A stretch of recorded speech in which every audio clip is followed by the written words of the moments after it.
The next core value that we have as a church is hospitality. Jesus valued hospitality on the cross.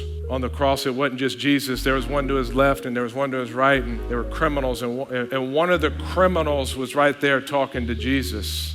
Here's what he said. Luke chapter 23, he said, Jesus, remember me when you come into your kingdom. And he said to him, truly I say to you, today you will be with me in paradise. It's an invitation to join Jesus in heaven. Revelations talks about the feast of the Lamb, the great banquet. Now we know on earth we show hospitality to people by inviting them to our table.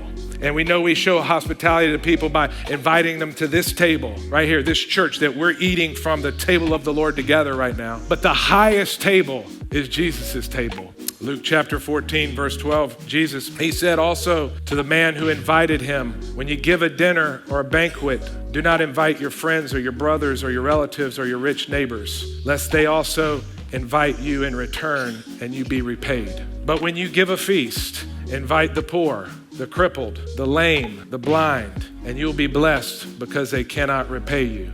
For you will be repaid at the resurrection of the just.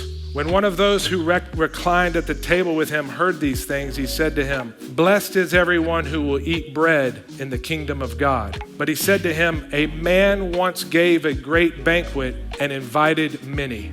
And at the time for the banquet, he sent his servant to say to those who had been invited, come, for everything is ready now. But they all alike began to make excuses. The servant came and he reported these things to the master, and the master became angry and he said to his servant, go out quickly to the streets and the lanes of the city and bring in the poor and the crippled and the blind and the lame. And the servant said, sir, what you commanded has been done, and there's still room in your house. There's still room at your table. And the master said to the servant, go out to the highways and the hedges and compel people to come in that my house might be full. And one way that we show hospitality to those who are outside of the table is we compel them, we invite them, and we bring them.